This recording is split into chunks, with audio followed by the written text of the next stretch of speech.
we are trying to find things to do here in the hotel on our 0 day as we watch it rain outside. It's raining pretty good.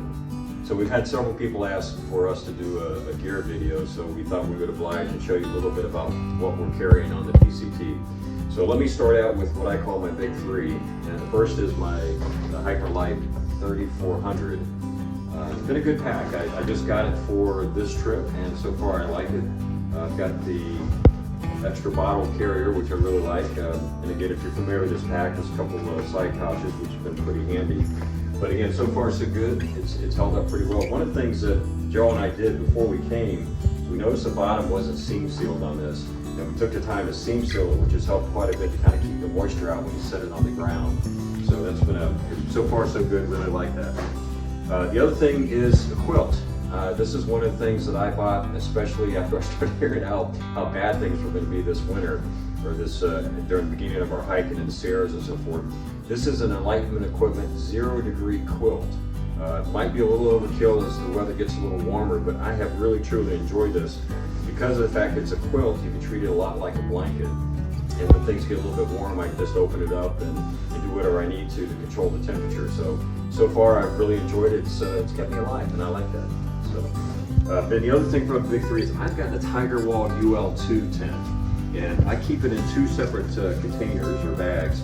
This is the tent body that I keep in this bag, and then in here it's a waterproof bag. I've got my ground sheet and then also the fly, and I keep it in this waterproof thing because usually if things get wet, it's going to be the ground sheet and the fly. So if they're wet in the morning, I can just stuff them in here, and then I can close this up and still put this inside my pack without having to worry about it getting anything else wet. And then hopefully sometime during the day or the next day, the sun will come out and I can pull this stuff out and it dries pretty quick.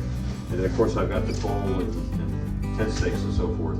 But I've been pretty happy with it so far, particularly, I think it was a couple nights ago, we were up on the top and the wind was howling pretty good. And it did a great job with everything staked out, that it held pretty well. Of course it was flapping and stuff, but everything held well. So far so good. And this is probably one of the differences that Joe No Filter and I have. Joe's got the duplex tent, so much lighter than what I've got. But one of the things I know he's talking about trying to do is to be able to get some poles for it so that he can be a little bit more standalone and not have to worry about trying to stake it as tight as he has to. And that's pretty tough in some of the snow or in the soft sand and so forth. So I know he's going to be looking at that, but that's probably one of the big differences. The other thing I've got is what I'm using for a sleeping pad, and this is the Thermarest X-Therm. And this is really good. It's got a R value, which is the insulation value, of roughly about a 7. And between this and my quilt, and then also I've got a 1/8 inch gossamer pad that I put underneath it. Between all of that, I keep extremely warm. The other night when we were camping on the snow, this did a great job of keeping that cold from coming up into to my body, so that was a great thing. And then also with this pad, I use this also to kind of help protect it a little bit more. There's a lot of gravel, sometimes some of the cactus type stuff, and this is doing a good job of trying to keep that to where I don't end up with a hole in my sleeping pad. So that's my big three. Let me rearrange a little bit and we'll talk a little bit about some of the other stuff I have in my pack. Let me talk a little bit about what's in my pack and some of the gear that I'm carrying. First off, from a water standpoint, what I'm carrying is I've got a 1 liter bottle and a 700 liter bottle. This is kind of the main one that I use right on the pouch in the pack and when I'm drinking from most of the time. I've got this for when I start to need to carry extra, or I also use this when I want to put in some Gatorade or Propel, those type of things. I've also got another 1 liter collapsible one, again giving me the ability to carry more water. And then for a filter system, I have a C-Knock in here, the 2 liter C-Knock, and then I've also got a Sawyer water filter. And these have been working really good, but what this gives me is roughly about 4.5, almost 5 liters of capability of carrying water. As it turns out, we haven't needed that because the water and snow and everything has been quite a bit. So at least in the first part, before we started hitting all the snow, I think the most we ever carried was maybe 3 liters or 2.5 liters. But we've got or at least I've got the ability, and I think Joe has the same type of capability, that we can carry quite a bit of water when we have to, and when we don't, these things are pretty light. So it's really not too bad of a thing to do. From an electronic standpoint, I've got, first of all, my headlamp. And one of the things I like about this is the Petzl.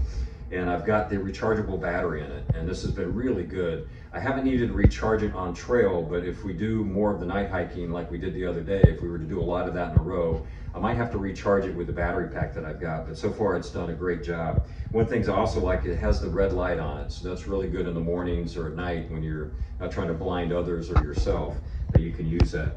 I've got an Anchor 10,000 milliamp battery pack, and again, so far this has been great. It's held me through several days when we're on the trail, and we've had the opportunity to kind of charge along the way. Things like when we stopped at the malt shop and those kind of things, we could add a little bit more to it, and that's been really good for me. I've also got the Anchor charging block, which has the fast charging, and these are both C type chargers, and then all the cables that I need to go with that, for my phone, for my headlamp. I've also got a Fitbit watch that helps me count the number of steps, so I know exactly when to start whining and how many calories I'm burning. So when I start to really feel like I'm not eating enough, I've got proof that I'm burning too many calories. I've got a wired headset. You know, when I did the AT, I did the wireless headsets, which were good, but they didn't last as long. I might have gotten 4 or 5 hours out of them. Then I was left either not needing or not having the ability to listen anymore, or I'd have to recharge them at night and use some of the battery power. So I decided just to go with the hardwired this time. Using an iPhone 11, that's what we're using for video. And so far so good. It seems like the quality is pretty good for it. And so pretty happy with that so far. And then a really important part for Joe and I is the fact that we have a Garmin inReach. And this has been really good just to give our wives a little comfort as to how we're doing. You know, we'll send regular check-in messages for when we start the day, when we end the day, and then sometimes during the middle of the day, just to give them a feel. And it also allows for our family to follow us along the Garmin site to see exactly where we are and where we've been. And again, this is rechargeable as well, and I can easily recharge it off the battery pack. So we're real happy with that. I've also got some reading glasses because I am a codger. Every codger needs a pair of reading glasses. And these are nice because they kind of fold up into nothing. And as long as I don't lose them, they work extremely well. So the other thing before I walk away from these are, I've got Crocs, and these are the Crocs that have made it the whole way in the AT, but I've had to make some adjustments to them because they've had some minor damage and needing repair along the way. Also from a hat standpoint, I've got 2 different hats that I wear. I've got my ball cap, and then when it's really sunny, I'll wear this. I will say that this is okay, but it's not real good in the wind. What happens, either it flips back or it flips down in your eyes. That could be a problem, particularly when you take that next critical step and suddenly you're blind. But it makes the adventure even more exciting to have it. The other thing is I've got my toothbrush and toothpaste. I carry just a little travel size, and this lasts me roughly 2 weeks, maybe a little bit over. I'm just finishing the first one I had, so I just got myself a new one. And then I've got a collapsible toothbrush, which has been really good. I really like that. I've got some sunscreen, which is very important out here. And this is one of the things Joe and I have to keep reminding ourselves to put some on, because you just don't realize how much sun you're getting. Even with the floppy hat and stuff, your nose and everything else is still getting a lot of sun. And then I've got some floss. And then I've also got some hand cream. My hands crack a lot, and you've probably seen me with bandages around my thumb just because it cracks. So I'm trying hard to minimize that as much as possible, and that helps quite a bit. The next thing here is what I wear as a fanny pack, and I won't go through all the stuff that's in here, but basically what I carry in here is my phone. I carry the snacks that I'm eating that day. I've got my compass in here. I've got a whistle, actually, a part of this. There's also a whistle part of the pack, but if by chance I'm going down a stream, or I should say my pack is going down the stream and I'm not with it, I still got something that's attached to me that I can whistle and do whatever I need to. But this has worked extremely well. I've also got a, I don't know what you call that, a therapy ball, whatever. I use it to, been battling a little bit of plantar fasciitis, so I'll use this to kind of roll my foot out. But what we also found is, if there are coyotes around, what we can do is we can throw it, the coyotes will run get it, and then we can run away. But what we found is they bring it back. They chase us down and bring it back. But no, this has been real good in just trying to roll a feed out. And then I've got a small knife that I carry, which is a Gerber knife. Been real good from a scissor standpoint, and just knife and so forth. It's been real handy with just miscellaneous things and opening packages, or opening those stubborn little coffee things that won't tear where they should. So I do have an umbrella. You've probably seen in some of the videos where I was using it. The trouble with this, I've liked it. The trouble is you've got to make sure the wind is not too high. Like the other day I was wanting to try to use it, but the wind was just gusting like crazy and there was just no way to effectively use this. So I'm not sure it's been the best thing to bring at this point, and mainly it's because of the weather and everything we've been facing, but I'll use it for the rest of the desert section, then I'll probably send it home when we get up to Kennedy Meadows. The next thing I got is my cook kit. I've got a 500 milliliter Tokes pot, which works well. I don't tend to cook in my pot. I usually just boil water and then I'm either pouring it into the package or I will use a Ziploc and pour the contents of the food in there and then pour this and that. If you get the freezer type Ziplocs, they will handle hot boiling water. So it makes it very easy to mix things up and it's very easy from a cleaning standpoint. So I've got that. On the bottom of it, I've got a old Jetboil cup, which fits really nicely on here. And I enjoy this for my coffee or tea, whatever I need from that standpoint. Again, the important thing, it all kind of fits together very nicely. I usually carry just a small canister of fuel. Sometimes I'll end up carrying 2. Joe and I try to make sure that between the 2 of us, we've got 3 canisters. Usually both of us are working on one and then we've got a full one. And that gives us an opportunity to minimize some of the weight, but in the same token, make sure we don't run out of fuel on that. The other thing, and this is something I just bought this year, this is a BRS stove. And I've been extremely happy with it. I won't pull it all apart, but basically it weighs like maybe an ounce at the most. And I was a little concerned about the efficiency of it because I really didn't get a chance to do too many shakedown hikes with it. But what I found is, at least the first canister they had, I got about 16 boils out of that with this little stove. So I've been very happy with the efficiency of that. It's done a great job with getting the water to the temperature I need.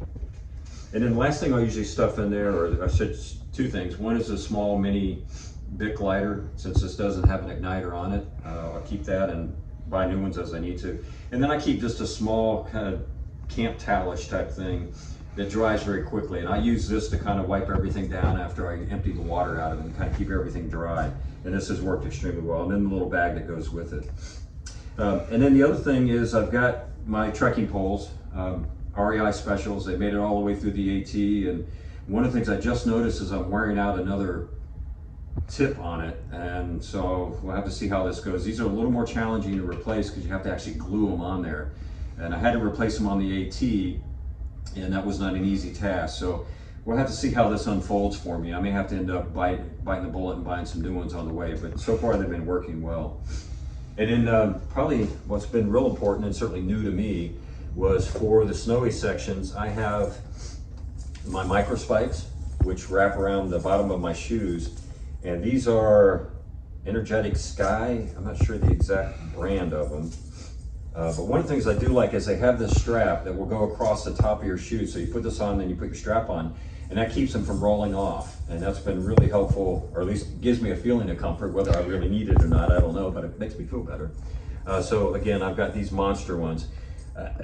So glad I carried these. We decided, as a result of the last minute weather type stuff, that we decided, yeah, let's go ahead and get them at Campo.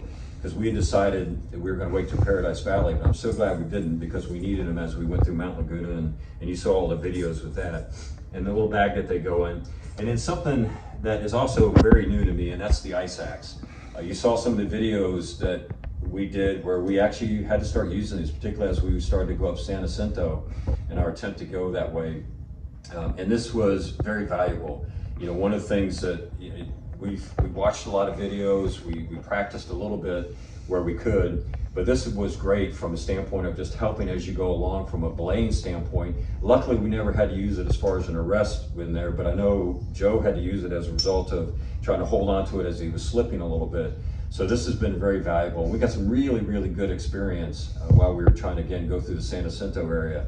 So good thing that we had it shipped down to us. Again, we were originally going to wait till Kennedy Meadows to pick these up, but we made a decision, and thank goodness for Triple Crown Outfitters, and Jackie was so nice to go ahead and ship it down to Idlewild for us so that we could have it as we were going through the San Jacinto area. So that was it from a standpoint of what I'm carrying here. Let me, next part here, I'll show you a little bit about the clothes and some other miscellaneous things that I'm carrying. Fine. All right, I wanted to show just a couple other little items here before I get into my clothes part. And the first one is what I have for a first aid kit. First, I have this little dynamic bag that used to have a bright red cross on it, but it's kind of gotten worn off. So just remember that, Joe, if I need emergency help, it's the one that used to have a red cross on it. In this, I've got, this actually is a tent pole, my tent pole stent, so if I have a tent pole that breaks, I can use this. But on this, I've wrapped a couple small things of Leukotape. Again, I am a big fan of Leukotape. It does a great job of sticking to your skin, and it's great from a standpoint of blister protection or prevention, as well as if you get a blister, you can put this on there. But as No Filter reminded himself the other day, if you do put this over a blister, make sure you put something that doesn't stick on top of that blister, because this will just peel that skin right off. But it's really handy. Again, I use it a lot for putting it around my thumb, just because I mentioned before, I've got a lot of problems with cracking and stuff in dry weather. Also in here, I've got a tube of antibiotic cream. I've got some Tums, just from a stomachy issue. Some Q-tips. Always got to have clean ears, just so you can hear what, you know, the other Codger. What? What did you say? It's important to keep clear ears. I've got some nail clippers. And then I've just got a small variety of bandages here, mostly just some single bandages. I've also got some alcohol wipes. Again, nothing real super fancy, a little bit. I think I've got one larger gauze pad, but just enough for minor injuries and things that we get. I think we found the other day as we were post-holing, you end up scraping your legs up quite a bit, not knowing what's underneath you. I've got a couple big scratches on my legs as they hit logs and trees and stuff, which has been one of those things. I also carry some, what I'll call my med bag. In here I've got some vitamin I or ibuprofen. I've got some Aleve in here. I've got some PM stuff. And I've also got some Imodium. Luckily I haven't had to use the Imodium, but I've used the vitamin I quite a bit, particularly in the first few days. So that's what I've got in my first aid kit. Nothing super fancy, but enough for what I feel I need to be safe and take care of any of the minor things that occur. In this is my, what I'll call my hygiene bag. I've got a little pouch type bag. Then inside of this, I've got my TP. I've got my deuce of spades to help me dig those cat holes. One of the things that we found out, and Joe found this out pretty good too, is another important aspect of having an ice axe is you can dig much bigger holes with an ice axe than you can this little guy. So it's come in handy with one of those dual purpose tools, but this has worked real well, particularly in the soft sand and so forth, that you can easily dig a cat hole with that. I've got some Body Glide just to keep the chafing down, and that's worked extremely well. I've got a little bit of Dr. Bonner's soap, and I've mainly used this like today when we did some laundry, but I forgot a few things, so I was able to hand wash some things with this. But this is also handy in just washing some of the, you know, my spoon and that type of stuff as we go along. I've got some hand sanitizer. Always good to keep your hands sanitized, particularly after you've been digging cat holes. I've got some face wipes. These are really, I really enjoy this. Probably one of those little luxury things, but at the end of the day where you can wipe your face down and other parts of your body to keep yourself somewhat clean, it makes you feel a lot better and when you climb into your sleeping bag at night. And then I've also got, I'll call these like doggy bags. And this is where, particularly if I'm using these wet ones, they don't compost very well. So if you're digging a cat hole, you know, toilet paper is okay, it'll compost, but these don't. So I'll end up stuffing them in these bags, and then I'll end up throwing that out the next time I get a chance to throw trash out. So that's worked extremely well. And again, all of them fits in this little bag that I've got here. So all of that's working well. So let me at this point on, we'll go ahead and jump into looking at my clothes and then also a little bit about my food bag. All right, let me talk a little bit about some of the clothes that I brought. And this is probably an area where I feel that I don't have this completely dialed in, but there's a little bit of I'll say, packing your fears as it relates to, as we kind of realized what was going on with all the snow and everything, that I ended up throwing a few more items in here that probably as I move along might be some of the things that I send back. But let me just start by first, I'll tell you, I've actually got some of my hiking clothes on here. I've got a hoodie that this is what I wear most of the time when I'm hiking. And you know, to be quite honest, I'm not even sure what brand this is. Kirk, how do you say that? KU something? Anyways, this has been really good. I like this from a standpoint, certainly from a sun hoodie standpoint. You'll see in some of the videos I'm wearing this sometimes as a hood just to try to keep my ears and neck and everything protected. And also, as I mentioned before, with my floppy hat, I can trade things out and kind of come up with a different combination of what I need to. I've got some Columbia zip-off pants. Most of the time I've been wearing them as pants, only because of the scrubs and, you know, brushing and everything that we're going through. But as things warm up a little bit, I'll probably be zipping these off and wearing them, you know, like shorts, so that I can compete with No Filter for best legs contest. Right? You all will have to judge that when we get to that point. So that's mainly what I wear. I've also wear a pair of ex officio underwear. And that's pretty much it, as opposed to what I'm wearing on a day-to-day basis. And I'll talk a little bit about the socks and shoes as I get to that. Let me talk a little bit about what I have that I use at night. First of all, I've got a Smart Wool 250, and this is something I make sure that I keep dry. I don't hike with this. This is so at the end of the day, when I'm cold, like the other day when we were wet and just kind of miserable from all the snow and sleet and rain, I know I've got something comfortable, warm to put on, and I can make sure that I get that dampness away from my body. I've also got an extra pair of ex officios that I wear. Same kind of thing. At night I can throw these on if I need to. If my other underwear are wet from hiking, I can put these on and keep dry with it.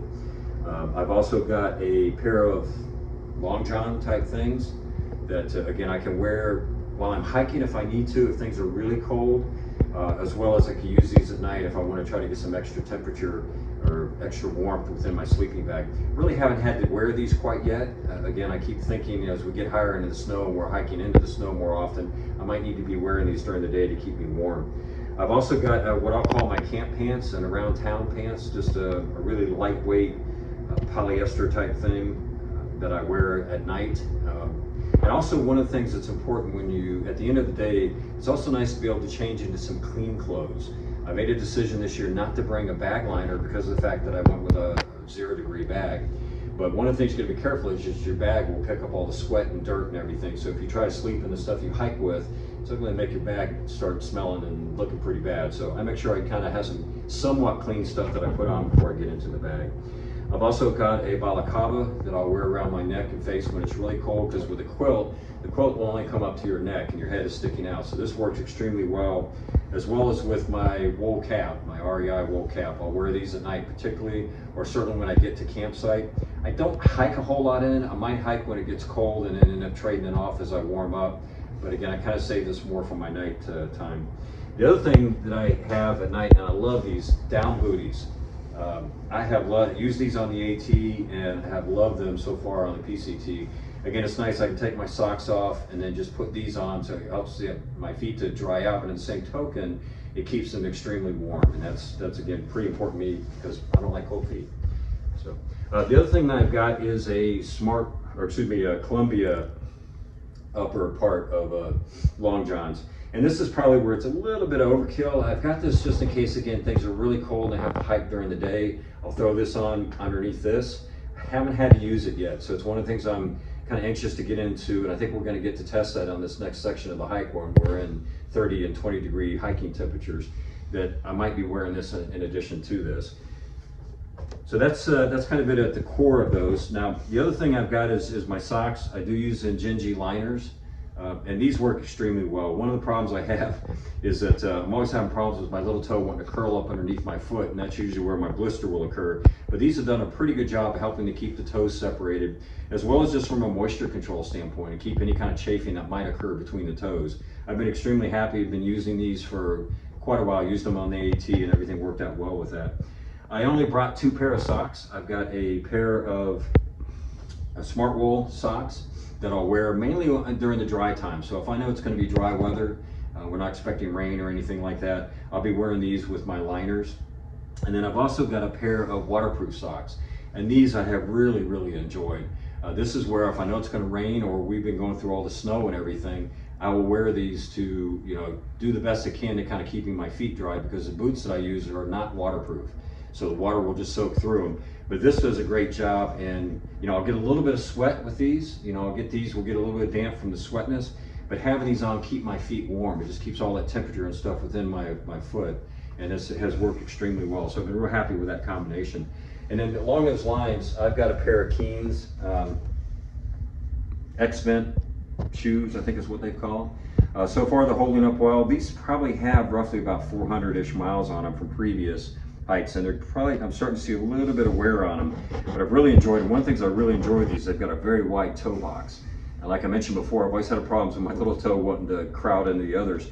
And this has helped from a standpoint of not putting much pressure on them. And then one of the things that was a new investment for me this year was Dirty Girl gaiters.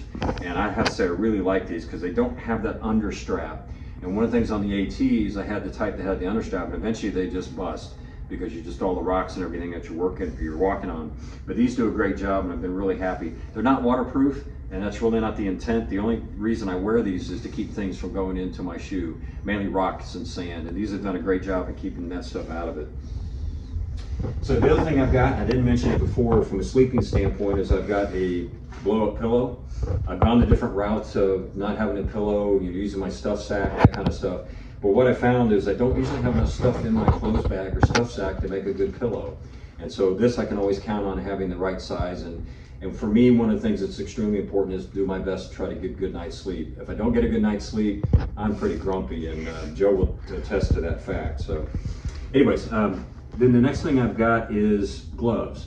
I've got a pair of Columbia sun gloves, and these have been really good. I've met a few hikers on the trail early on that were already having problems with the backs of their hands getting sunburned.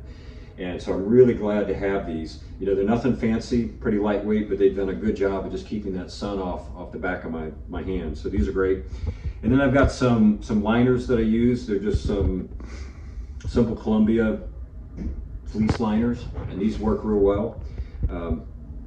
That I'll put over top those if I need to. One of the things I've got it in my raincoat, but I've also got some rain mitten things that'll go over top of those, just to be able to keep my gloves dry. And that's, again, a really important piece for me because I don't like cold hands. The other piece, and this was one of those questionable ones, but when you talk about packing your fears, I went ahead and brought some extra mittens. These are ones I used to have from skiing standpoint.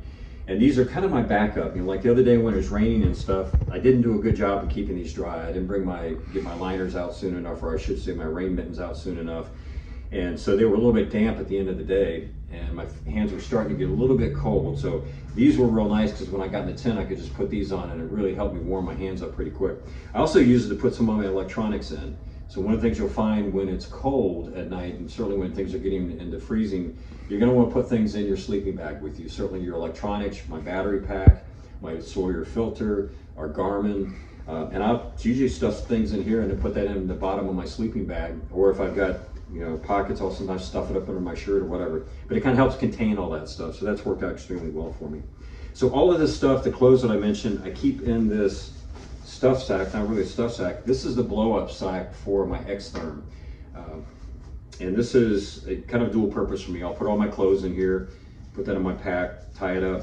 And then when I get to camp, I will use this to blow up my air mattress. And it's pretty straightforward. You just kind of do this, and then as you push down, it'll blow out of here and into your air mattress.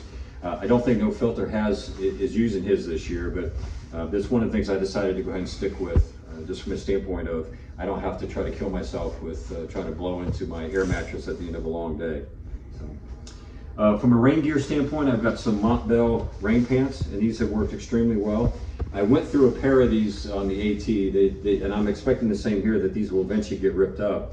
But so far so good. This has been invaluable. I know Joe talked about the other day when he didn't have his on when it was raining and stuff, and it makes such an incredible difference having somewhat dry pants underneath versus not. So anyways, they've worked real good for me, and I'll wear anytime I think there's rain. But also these are good from a wind standpoint. If it's really windy and I want that little extra warmth barrier, this will do a great job in helping to keep that warmth within my legs. And then I've also got a Montbell rain jacket, and this has been extremely well. Again, I had this on the AT, and it's worked very well. It's got the long pit zips on it, the high pockets, which I really like. And if you ever buy a rain jacket, pay attention to where those pockets are, because when you get your belt on for your backpack, sometimes it'll go right across that pocket and you don't have access to it. These are nice because they're up here a little bit, and you can put things in it even with your pack on. So that's worked real well for me. The other thing I've got is my puffy, and this is a 650 down puffy, and I think it's an Eddie Bauer brand, but it's worked extremely well. I don't usually hike in this. This is something I will only use at camp at night. I'll pull it out when I get to camp if it's cool. I'll go ahead and throw this on, and then in the morning, Joe and I always talk about, is it time to stuff the puff? Because when you stuff the puff, you want to get on the trail pretty quick, because usually you want to start generating some warmth. And anyways, so that's been very valuable for me. And then I've got a couple other things. Got a bandana that I'll wear on the pack itself, and this is what I do to, whatever miscellaneous things I need to do to wipe my nose or clean something off or whatever. If you're not a hiker, you'd probably look at it and say, ooh, you dry things off of that after you wipe your nose on it? But when you're a hiker, not a big deal. And then I've also got a buff that I'll wear around my neck, particularly when it's cold. I'll wear that around it just to give me a little extra warmth, kind of keep that in the core of my body. One of the things I don't have that I think it's in the bathroom drying is I've also got a fleece that I'll wear. And a lot of times when I hike, when I get up in the morning, I will have this on, I'll throw my fleece on, and I'll throw this on to start if it's a cold day. And then as I go up and start to warm up, I'll start kind of delayering. I'll take this off first, then I'll take my fleece off, and end up just hiking in this. But that seems to work extremely well for me. Like, so my goal is never have to hike in this puffy because I don't want to get it wet with sweat. And so far what I've been doing has worked extremely well. So I'm pretty happy with that. So I think that's it from a clothing standpoint. Again, there's opportunities probably I could look at trying to pare some things back, and I might, particularly after I get through the Sierras. But for now, everything seems to be working well for me. So let me wrap this up, and we'll talk a little bit, the last thing about my food bag.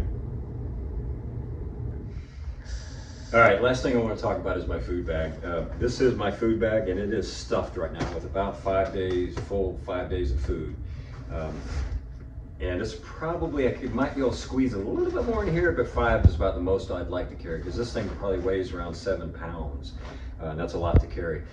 Joe has a little bit different food bag. He's got the Z-Pack bag. I used to have that, but mine got pretty tore up, so I just went with this different brand. And quite honestly, I don't remember what the brand is, but so far I've been pretty happy with it. And inside here is all my food. And I'm still kind of in the midst of trying to organize things. So I'm just going to toss some things out here for now, but I won't go through all of them. I will say one thing you always want to have is either Doritos or Fritos. Very important staple. And then all kinds of bars. But one of the things I do also keep in here is what I call an OPSAC. And OPSAC is really good at keeping the odors down. So if you got a lot of odorous things in here, you can seal this up, and it does a good job of eliminating those odors. One of the things we have found so far is that it's almost impossible to hang a bear bag. There's hardly any trees that you can hang a bear bag in. And bears aren't a big issue down here. It's probably more what I'll refer to as mini bears, which are squirrels and chipmunks and those type of things. So I do a good job of trying to keep my food in this. And, you know, again, most of the nights, well, just about all the nights, the food is in the tent with me. And again, that's pretty different than what Joe and I are used to, what, you know, from an AT standpoint. But the other secret I found is that if I take just a few items, the smelly items, and I go put them by Joe's tent, they go his way and they leave me alone. So if you've got a hiking partner, keep that in mind. Just a little tip, extra tip for you. But anyway, so I've got roughly about 5 days of food in here. I've got breakfast, lunch, dinner, and snacks. And again, we're loaded up. We've got, again, about 5 days of food in preparation to try to get to Bear City. And that's probably a little bit more than we need, but we've got a little bit of buffer in there because we know we're going to be probably going much slower than we anticipated to be. So that's that. Also in here, I keep my food koozie. And this is, I mentioned before, I don't tend to cook in my pot. What I do is I will use a Ziploc. So I've got like a north side fettuccine or something like that. I'll put that into the Ziploc, pour my hot water in there into the Ziploc, put it all in here, close this up. And this helps kind of keep it heated. So from a standpoint of, you know, rehydrating and heating the food, this works extremely well. And so far I've liked it, and I've used this, again, I used it on the AT the whole time and was very happy the way that worked out. I've also got a long handle titanium spoon. Don't know, oh, this is a Tokes. But this is really nice, and I'd recommend a long handle spoon, particularly like if you're trying to dig in to get things. If you had a little short spoon, you'd have to be getting your hand all in there, and that's never good, because you want to be pretty sanitized. And, oh, one of the things I didn't mention before was doing dishes and cleaning things up. This is an important thing. When you go at the end of the day and you're ready to wash your dishes, it's, you know, and it's all clean. You stuff it back in there and away you go. So sorry, Mom, but that's the truth. But usually when we get to a town or whatever, I'll take the time to wash this thing really good. And then the last thing I've got in here is just that extra Ziploc bags. And this is something that just tends to grow. But one of the things, you know, for Joe and I, you go to a store and you resupply, you can't just buy 1 or 2 Ziplocs. You got to buy a whole box of them. And so the last time we resupplied, I think in Idlewild, we bought a box and split them up. So I've got probably more than I usually need. But these come real in handy from a standpoint of both from a food standpoint, but keeping things dry and other miscellaneous things. I don't mind the extra weight of carrying a few extras of these. It gives me a little bit more security in the various things, particularly with rain and that kind of stuff. So that's pretty much it from a food bag standpoint, and I think pretty much it from a gear standpoint. So hopefully that was informative. I know it was kind of long. And again, from a no filter standpoint, he's got a lot of the same things, differences in his tent, differences in his cooking gear. He's got a jet boil zip, which I'm envious because that thing heats water extremely fast. But Joe also does a lot of cooking within his pot. It's a nice bigger pot for him to do that in. And then I think the rest of it, we're pretty close from a gear standpoint. Sleeping bag, I know he's got the same as I do. The X-Therm, he's got the same as that.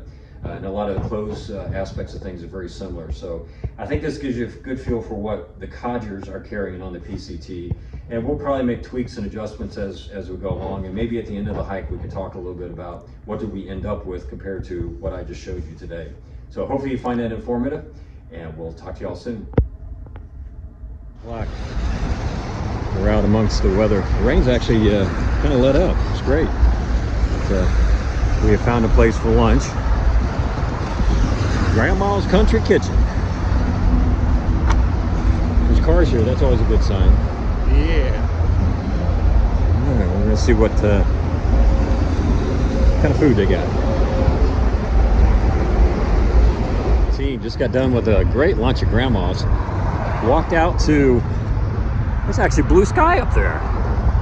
There's something bright in the sky too. It's really hurting the eyes. We didn't bring our sunglasses. No. And before lunch, we went over to the Smart and Final, which is kind of like a grocery store. And we're able to get all of our resupply stuff. So at this point, we're ready for our naps. You ready for a nap? Ready for a nap. All right. Maybe we could exercise just for a little bit. All right. Okay, let's do that. All right.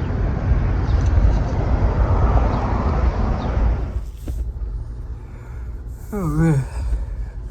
Oh man, that was a good nap, Joe. Joe?